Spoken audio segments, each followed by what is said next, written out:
comes along that sounds this good and looks this stunning, it really doesn't matter how it drives, you just want one.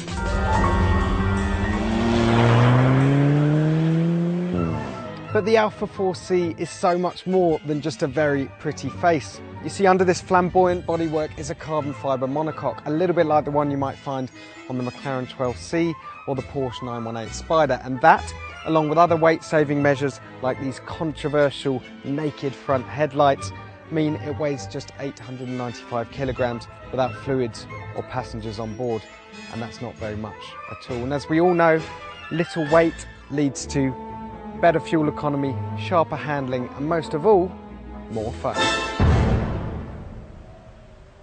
The styling and mid-engine layout are all straight from the supercar textbook, but the engine is a humble 4-cylinder turbo, taken from the Giulietta hatch, recast in aluminium and tuned up to 240 horsepower, which in a car that weighs this little is plenty. 0 to 62 takes 4.5 seconds and top speed is 160 miles an hour. And as you can hear, fitted with the optional sports exhaust, it sounds like an old race car from the 50s, especially from the outside. From the inside, you can hear the air intake sucking and snorting away. Unfortunately, it's not perfect, and that's all down to its main rival, of course, the mighty Porsche Cayman. It was always going to have a tough time matching that car's naturally aspirated 6-cylinder engine with the 4-cylinder turbo here, but it does a good job of it. On track, where you can keep the turbos lit up, it is absolutely ballistically fast. But here, on real roads, with real corners, throttle response, well, it could be a little crisper, and there's definite turbo lag you can feel there. It's the same story with the twin-clutch TCT gearbox, which can't quite match the reactions of Porsche's PDK.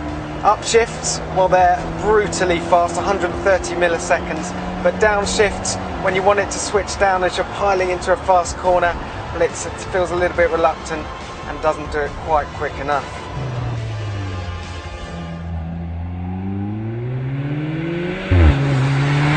Okay, so I'll put those slight powertrain issues to one side for a moment and let's just focus on this chassis, because it really is a work of art. It's so incredibly stiff, you can just feel it from the get-go, and that means the turn-in is amazingly crisp and amazingly precise. There's tons and tons of grip, so you can just throw it around, do whatever you want with it in the corners. And the best bit is the steering. It's completely unassisted, there's no power steering system whatsoever, and it means it's just buzzing with feedback, which is quite a rarity in modern cars these days.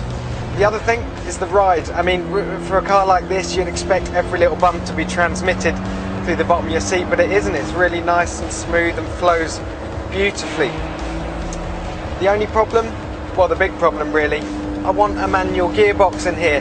This auto is all well and good, and yes, it's slightly faster around the track, but with a car this emotional, I want that connection to the driving experience, and it's not here.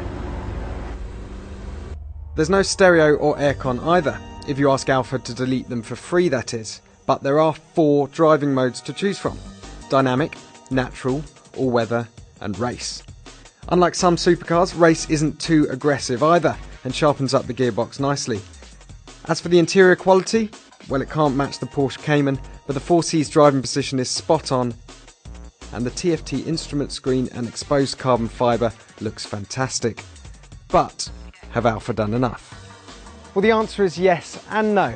I'll go with the bad news first, and that's that the 4C's powertrain isn't quite a match for the Porsche Cayman, which incidentally starts from around 5 grand less. But the 4C has some pretty significant talents that help make up the gap, notably the way it looks, the way it sounds and the way it steers. Now, Alfa say they can only build 3,500 of these things a year because building the carbon fibre monocoque is so labour intensive, but I reckon if they can find a way to make more, they'll definitely sell them.